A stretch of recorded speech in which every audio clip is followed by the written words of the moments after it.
The whole squad on the mission, you got to listen. We pole politicking, it's so dope when it kick in. That you can get in where you fit in. We straight pole politicking. The whole squad on the mission, you got to listen. You know what this is when we pole politicking. My money long like the vision, I proposition to put a fist in. We straight pole politicking. Hey yo, I rise like the sun in the east, running the streets. Same people that was coming in peace, some in the beast on the microphone. It's never a long and hard task. For God, I'm gonna smash they blog and podcast. Introduction to journalism 101 with Pharaoh Pope politicking about where I'm from and what I do. What's up? It gotta be good. Interviewing everybody, you know they probably could. Take all the blood, sweat, and tears, working all them years. Putting in 10,000 hours, it empowers careers. From the baby and Megan Thee Stallion to Yo Gotti. High as a kite, jet life, currency in the party. With MC Light, J Prince said I rap a lot. Super Saiyan Black Kakarot with a Macintosh laptop and my Apple Watch. Smoking Fraggle Rocks, 4 eyes, got more lines and hooks than a tackle box. What? The whole squad on the mission, you got to listen.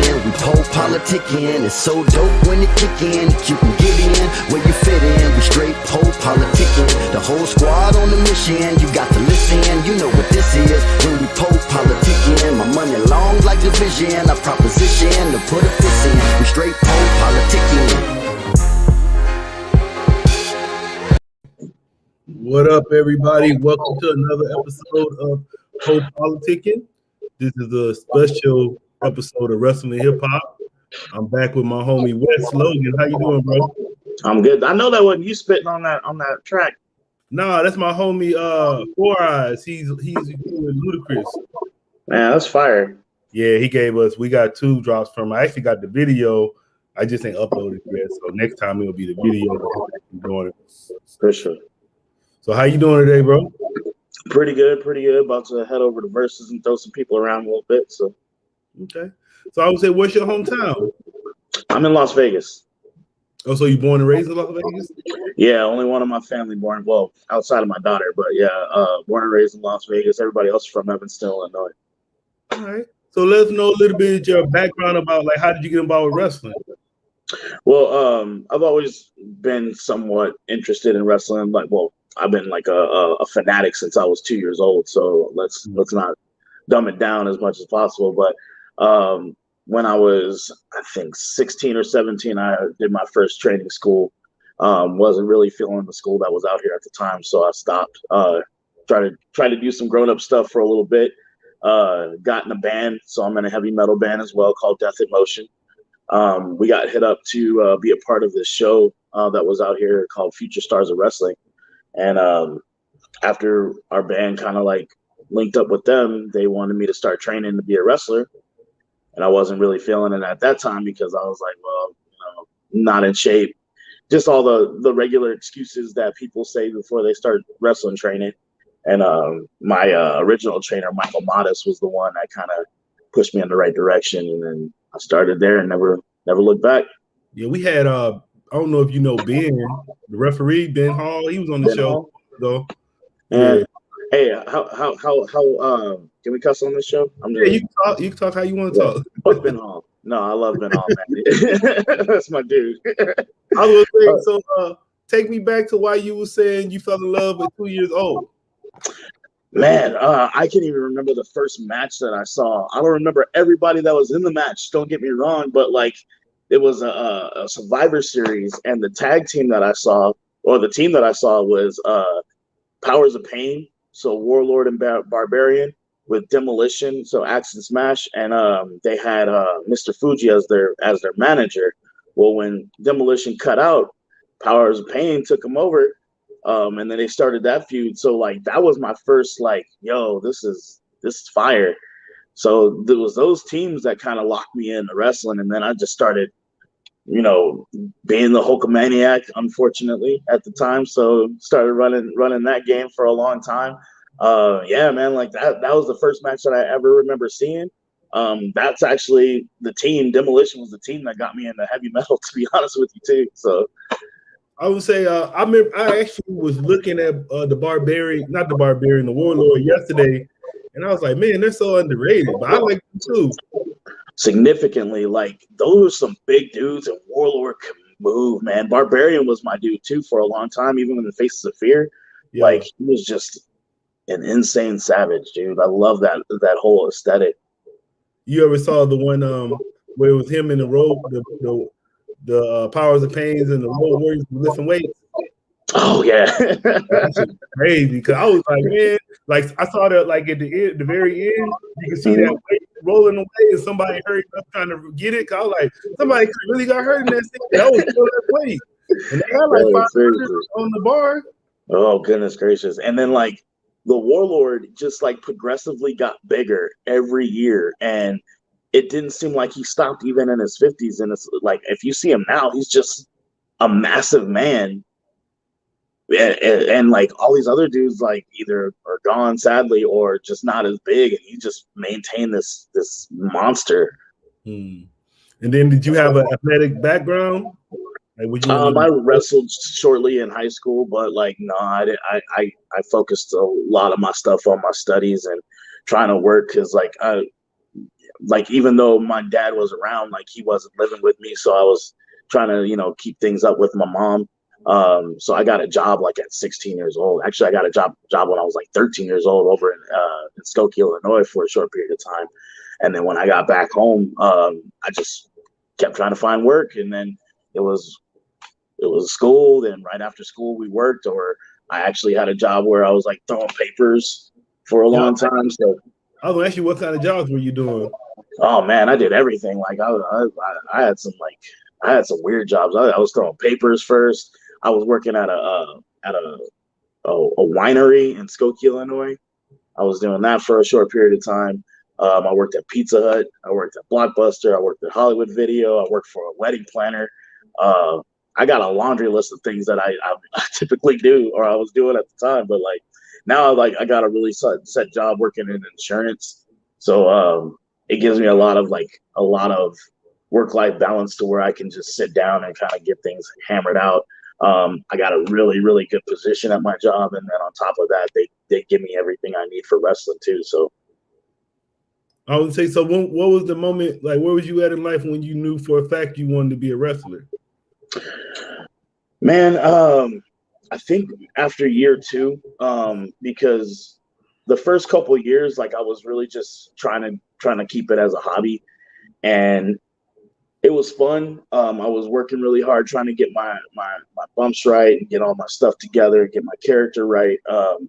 But ultimately, like after year 2, it was like, okay, I know I can do this, and I was gonna put all my efforts into that and music. And it's kind of hard to have two passions and kind of work towards both things. But when you have that focus and you want it, you just grind. So yeah, after year 2 was probably when I guaranteed wanted to make this a living. And you say you've been doing it for 10 years now, right? Yeah, this is my actually 11th year going into June. It'll be my 11th year. Yeah, I think I've been doing this since 2008. Man. But that's how I mean, I was actually going to ask you about that. So can you talk about how have you perfected yourself through the years, your craft? So I try to leave that word out because like as much as we want to be perfect at what we're doing, we're consistently learning and consistently grinding. It's just trying to learn from different people. Like that's what I try to get my students to understand is like, you're not going to get everything from me. You're going to learn from other people, and you need to learn from other people, because if you're just finding one way to work, ultimately you're going to put yourself in a pigeonhole and you're not going to learn anything overall. You're not going to get anywhere. So I stress trying to learn from other people while I'm still teaching at the same time, because I know that I'm going to learn something that's going to at least make me better. I'm not going to be perfect. Nobody's going to be perfect. But that is going to make me better going forward. Yeah, I'm going to ask you, so let us know about Versus Pro Wrestling. Like, what year did you start that? We started Versus Pro Wrestling in 2018. We were running on our own for a good little while. We started working with FSW so my home company. That kind of fell out. And then we started working with Vampiro for a short period of time, did some things with him. And then like probably 6 or 7 months after that, we got our own building. Once we got our own building, that was basically kind of shooting us off. Like we got our facility in 2020. but that was right when the pandemic hit. So we were supposed to open March of 2020. We ended up having to push it to July, and then we shut down for a couple months because it got high over here. So now we're all the numbers are looking pretty good for COVID out here. I'm asking you, so how was you able to handle that as a business person? Because I know like you just put this money in to start a business, you expecting to make money, then you like, oh.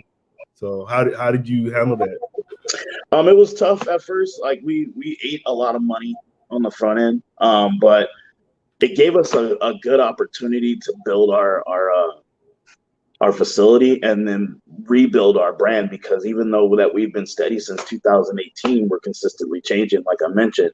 But having that ability to kind of break down the facility, make it to where we want it. We're still making changes to it, don't get me wrong, but from day one to now has been a significant upgrade. Now, so what's special about your organization? We don't put limits on our workers. You could be brand new and try to get your foot in the door, or you can be a vet. We've had anywhere from like Marty the Moth to Ricardo Rodriguez come through our doors. Then we have brand new dudes like Principe Leon.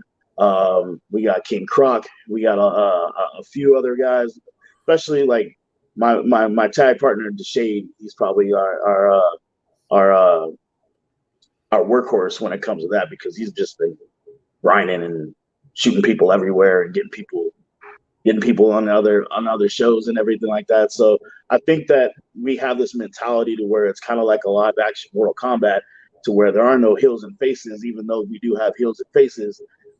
But you don't know who you're going to be going against on the next show. It doesn't matter if you're heel or face. You're going to be fighting anybody that's in there. That's tight. That's cool. I like that. I was going to say, man, I remember like before I started doing this show, I didn't think it was so many like black people that own wrestling organizations, but you about the fourth person I interviewed that said they own a wrestling organization. So just to give you a little heads up, Juneteenth, we're doing a joint show with Amped Up, who is run by Sean Black out of California. And also in California, we're working with Compton Mania, who is affiliated with Sean Black. We have this gentleman by the name of Deshaun Watson. Excuse me. We're linking up on June 19th to do a show called Unite to Fight.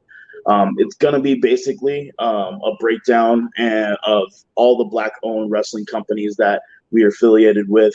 Also, a lot of the Black-owned businesses that are in Las Vegas and other places that have been working with us.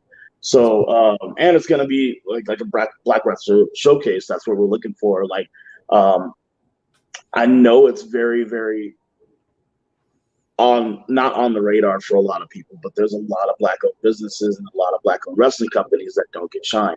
We want to put that in the forefront so everybody can at least recognize that that's still a thing.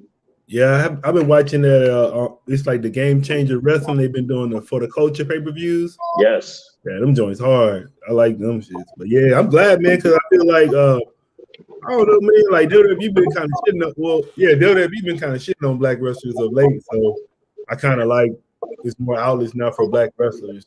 Even like AEW, I think they've been pretty good. I think Impact, and then like Japan. As long as you got talent, you got talent. So don't get me wrong. I do feel the heat when it comes to the WWE version of representation. I think there's been such an integrated negativity when it comes to that people aren't seeing the positives about it. The positive is that they're starting to recognize it, and it might be like too little too late to some people. But man, being able to sit down with my daughter and watch Sasha and Bianca get down at WrestleMania, like you can't shake a stick at that. You can't sit there and be like, oh well, they should have done this 20 years ago. Yeah, they should have. You're right, but they're doing it now. So like, respect and love it, man. Like put that in, especially Kofi, man. Like Kofi, what I was mad about though. Only thing had me mad about the WrestleMania, I was like, man, why they got Titus O'Neil there with Hulk Hogan? I was like, hell no. Nah. I was like, man, I don't think Titus wanted to do that shit. They made him do that. You know why they did that. I was like, man, fuck out of here. I'll get canceled by saying this. I don't give a shit. Everybody knows that they did that to put over Hogan and try to get him back with the black community. Nobody fucking cares about that dude at this point. Like I was a Hulkamania when I was a kid, man. As a kid, you don't know shit. You don't know that dude is grimy as fuck, man. Like, of course he's grimy. Yeah, I be telling myself, I say now, like, especially even with like what I do now, I was like, sometimes you don't want to meet your heroes because they're not who you think they are. So I was like, you don't want to be who you think you want to be because they ain't gonna be who you think they are. So. And it's funny, man, because like there are situations that I run into like that are like that, but then you meet guys like Tommy Dreamer. You even run into like Bubba Ray Dudley. Bubba Ray, man, like everybody's talking about how Bubba Ray is like really brash and really kind of like standoffish. That dude gave us nothing but love, man. Like people talk shit about these people. About like not meeting your heroes. Maybe you don't need to meet your heroes, but you need to meet some people that are actually good in the business that are going to take care of you. Yeah, that's what's up. And then I was going to ask you about the music. So how did Demolition influence you to do a band? So Demolition had like the hardest intro song ever in WWE history.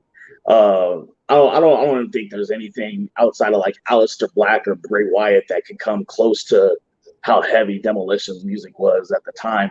So like that got me, like when I was a kid, that got me into like watching stuff on MTV and starting to watch like some rock music. And my brother was really big into heavy metal and music and rock music back then too. So like starting to learn off of that was pretty good. And then I had my first band when I was like 16 in high school. It was like a metal band that was really garbage back then. So then once I left that band, I got into a couple others, and then man, like it was just like I need to start something on my own, and that's how Death and Motion started popping up, and we've been there, man. I want to say 15 years now. You look like you just dropped a project, a song, something. I just saw that. Yeah, we dropped a single yesterday called "Heel Turn." Relatively. Reflecting on relationships when it comes to wrestling. So it is something that like a lot of the songs that we're dropping right now is relative to the wrestling background that I have. That's why we called it Squared Circles. So I think that it's going to reflect a lot of what I've been going through when it comes to my career in wrestling too. So what you think about Chris Jericho and Fonzie? Fonzie. Yeah. So I'll be 100% honest, man. Like when Fonzie first came out, I thought it was corny as shit. I didn't really like it too much.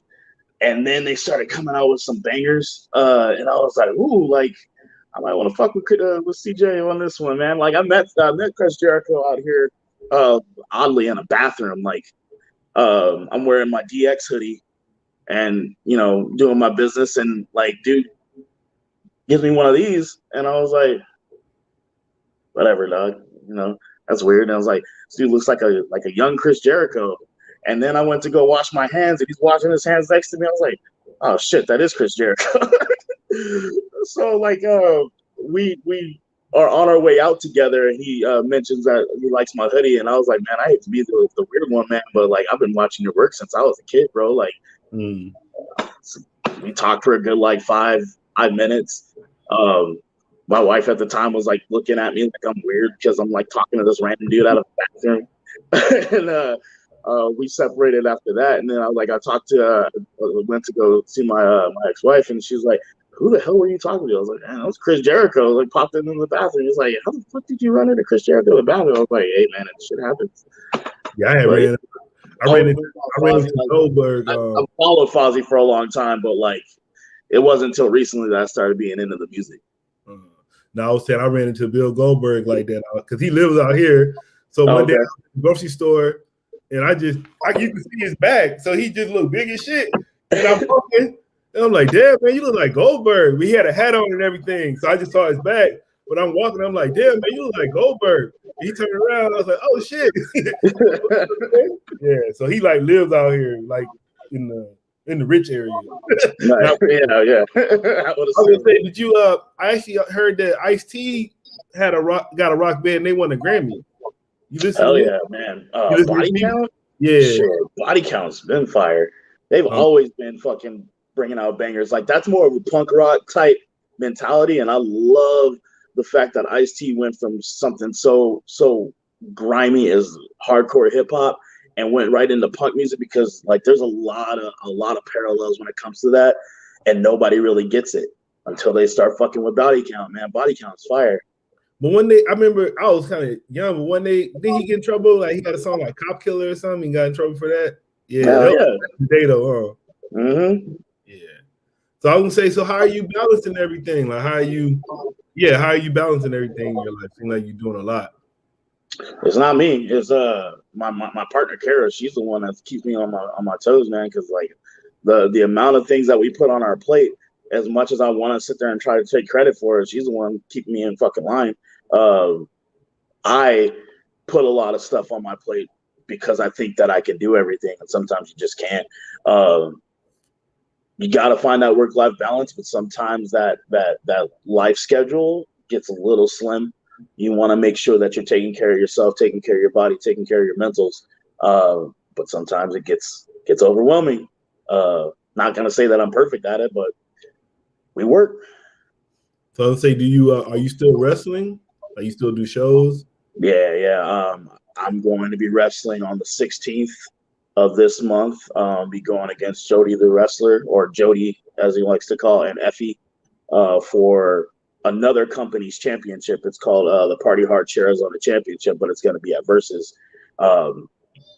That's been a sister company of ours for at least the last two years now. So we're going to be working together to get that squared away. I've been working for other companies called Next Level, obviously Party Hard Wrestling. Been working for a buddy out here. I know I go by Beast the Butcher, but he goes by Super Beast. That's probably like the biggest savage that you'll ever fucking run into. I've been working for his company out here too. And then Otto Von Clutch has got a show coming up. And then there's this other company called Kraken that I'm going to be working with this month, this month too. And we're working with Canapro. Gangrel is going to be on that show, so that's going to be dope. I'm staying busy. And then what is like Project West about? I see the shirt. So when I was doing the Beast the Butcher gimmick, I was having some struggles with a company out here that I've only mentioned once so far. And they were using me as kind of like a utility wrestler. So whenever they had new guys come in, I would beat them up a little bit. Whenever they needed somebody to put over, they would put me in there. So it was just getting frustrating. And I thought that me being limited on the mic, because I just did fucking bites and pokes and scratches and growls, was keeping me held back. So I decided to just be myself. I wanted to be Wes. And at the time I had just injured my knee pretty good to where I needed surgery. So I was on my way out for a good, like, maybe 8 to 10 months.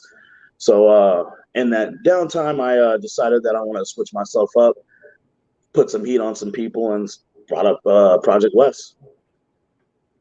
So what was you doing? Just talking shit, man. Like, I didn't really have to do much. I was just roasting people. Like, every time I got in the ring,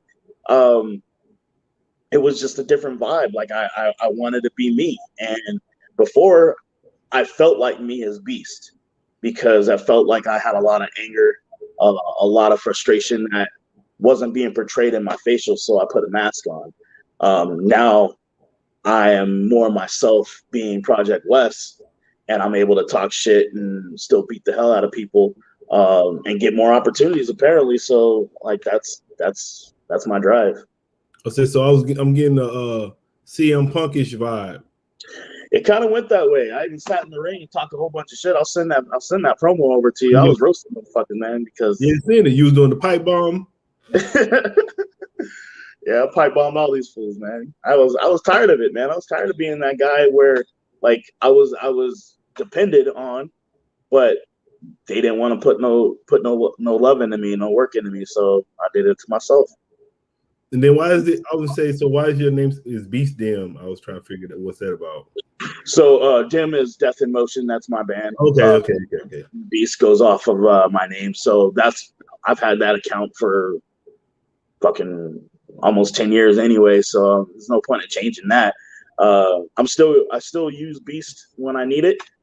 He's kind of like my inner monster every time that pops out. But Project West from here on out. Like the demon. Yeah, that's my demon. Okay, this is up. So you got any other interests? Anything else you into? Man, with music and wrestling, that kind of takes up a lot. Like I just want to, kind of focus on those two things. Even though I got a lot of love for like movies and stuff, I'm probably gonna be in a movie here soon. But I'm not gonna make that my main focus. But outside of like working and wrestling and music, my family, that's definitely top bill right there. So what's your goals with the like wrestling? What are you trying to do now? Every time I set a goal, like it gets altered. So I don't really have goal. I'm kind of like just focusing on verses and making sure that gets bigger. I want to get out there more and try to get some major. Like I was on TV for about a year or so, and it didn't really like pan out. So I want to get back on TV with some major players and work around that. But as far as like a set goal, I'm just working, man. I think that if you set goals and you finish them, you feel a little unfulfilled. So I kind of keep that open and try to see what I can do outside of those goals as well. Yeah, I got a question for you. If you can live your childhood dream, what would you be doing? I'm doing it, brother. I'm working. I'm out here grinding. Question. Yeah, man. I'm grinding, man. Like I got my own wrestling company. I'm wrestling full time. Got my band. Got my family. My family is all good. I don't really have any grown up goals anymore, man. Like I did everything that I wanted to. That's good. I would say. So, how's your describe your move set? A lot of it with the Beast, the Butcher gimmick is kind of ground and pound. I do a lot of just thumping people. With Project West, I throw in a little bit more of the suplexes, kind of like Taz. I toss a little bit more than that. Do a lot of headbutts. Make sure that people know that I got a big ass head. Other than that, like it's really just ground and pound and street fights. And then how would you was already describing your personality. Shit. Is there anything else? What else you want the listeners to know about you that we didn't talk about? Please check out Death in Motion on Spotify. That's been a really cool project to finish up. We got some more songs coming out. Check us out every first Friday going into the next month. We'll have a new single popped out for you. We did a song for one of the Ring of Honor wrestlers, Sledge, called Short Term of Pain. If you guys want to check that out on Spotify as well. Go to Versus Pro Studios on Facebook and Versus Pro Wrestling on Instagram. Keep up with us there. Yeah, I mean, that's all the stuff that I'm really working on right now. So, man, what advice would you give to someone that wanted to get in the pro wrestling business? Take it seriously during training. Do not take it seriously when it comes to this politics shit. It gets to where the minutia and the bullshit behind wrestling gets to you. Don't let it. It's stupid. It's all live movies, guys. Don't let this start stressing you out. I've been good the last few years, but there was a good like 6 or 7 that I was stressed out about wrestling. You don't need to be stressed out about wrestling. You need to just own in your craft, make sure you're better, and keep working.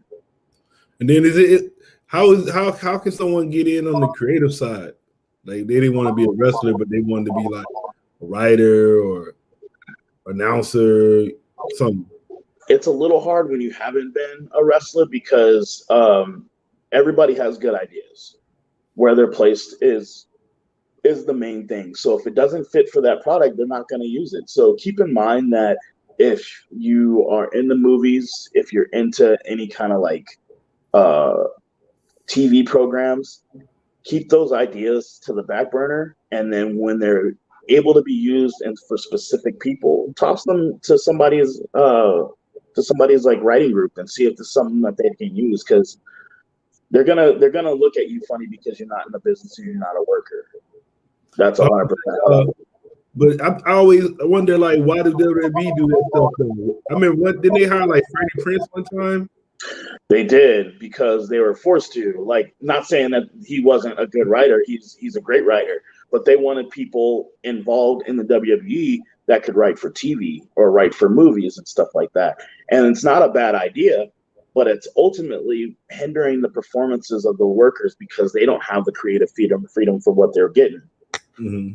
It sucks, you know. A lot of us do have some creative mentalities that where we can either not only just help ourselves but help others that are working. That's why I love working with Versus, because the people that work with us give me the opportunity to shoot ideas, but they also have a ton that they have themselves. So the combination and the I guess the synergy when it comes behind that is helpful, because it's not just all on me and it's not just all on them to get over. It's a combination of both to make it work, and it seems like it's working so far.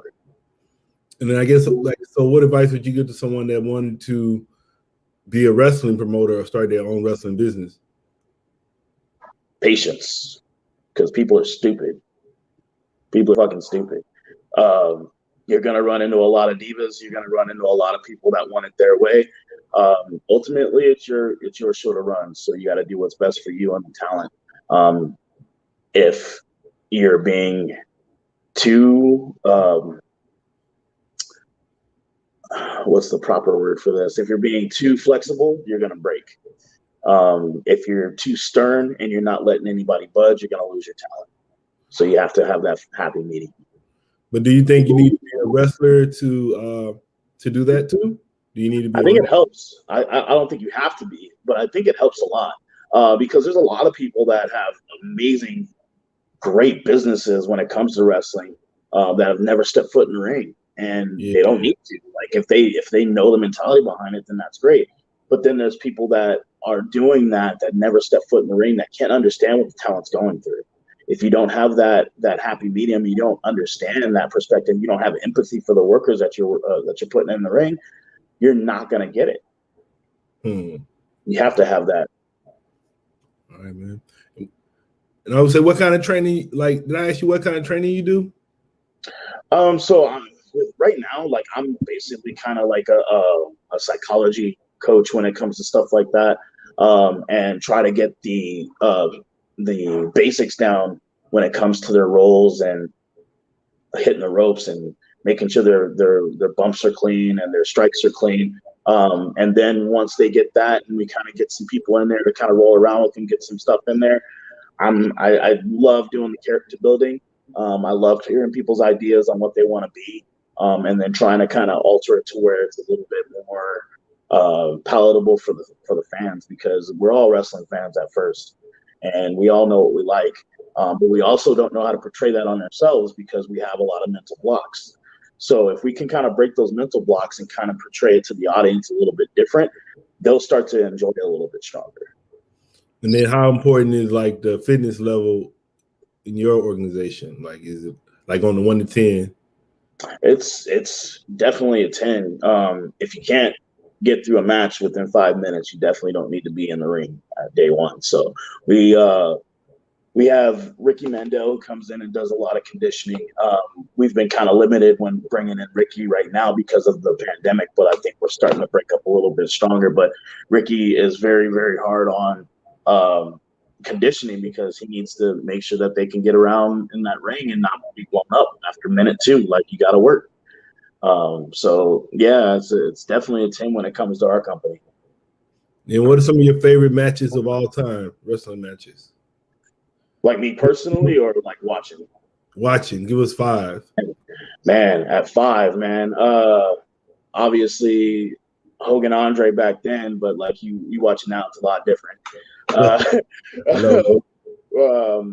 I love Undertaker matches. So like him and Mankind's feud was very dope. I was a big marker on that one.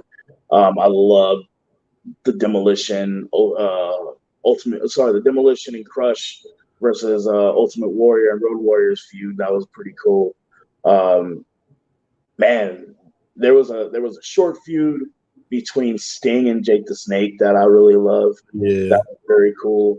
The feud that was very, very short as well that didn't get enough love was Ric Flair versus Arn Anderson. That was very cool. Man, I can go like on for days on the shit that I like just kind of go back to. Man, Vader, anything with Vader in it. Yeah, I love Vader, man. I felt like I was so mad when he went to WWE. I was like, man, what the hell? They took him from like, man, he was like an A+ in WCW. They took him all the way down to like a C. They had him so That's what he does. That's what they do, man. Like if it wasn't his idea, he's definitely gonna bury it. Yeah, that shit was crazy. I would say, match I really like, I'm gonna watch it today probably, but they don't talk about it no more. Is Booker T and Chris Benoit when they was doing the best of 5. Yeah, was it 5 or 7? I think it might have been 7 actually. Yeah, that shit was so hard, man. Yeah, hard, but they ain't gonna talk about it because Benoit. But man, I can watch that shit. I'm gonna try to watch that. But now you got me wanting to watch that Richard Arn Anderson. Oh my goodness, it was a cool little setup because they were actually going against Vader, and then after they failed beating Vader, it was just like, man, now they're ready to go against each other, and it was just a great technical wrestling match that got heated. Yeah, I like Arn Anderson too. Yeah, that's probably one of my top 5 wrestlers between him, Taz, and Taker, and then we got a couple others trickled in there. Man, like I used to I ain't saying he was like one of the top wrestlers, but I just thought he was a really good wrestler. Bobby Eaton. Yeah. Bobby Eaton was actually a really good wrestler. Before he was a manager, he was amazing. No, not him. Beautiful Bobby Eaton. Like from the Bobby Eaton. Yeah, Bobby Eaton was great. Him and Arn Anderson had a really good tag team for a short period of time under the Dangerous Alliance. Yeah, I felt like he just he was good. He was like so good where he always like he never really messed up, and he just made whoever he wrestled better. Nobody really knows he was like smooth like that, but when he did that little the shit on top rope, that leg drop. Yeah, man, he don't get no props like he should. Like, a lot of wrestlers don't really be getting no props. Man, for real. But yeah, man, I appreciate having you on. Thank you for having me. I appreciate it. Anytime you need me back, let me know. We'll work out something, okay? Yeah, you gotta bring some of your wrestlers through. Okay, yeah. Hit up the Shade. We'll definitely jump on with you. Yeah, I would say, send me the pipe bomb interview thing you did. I got you for sure. You want to drop your social media one more time? Yeah, check me out at BStem on Instagram. You can find me at Wes Logan on Facebook. On Twitter, you're gonna look for BStem as well.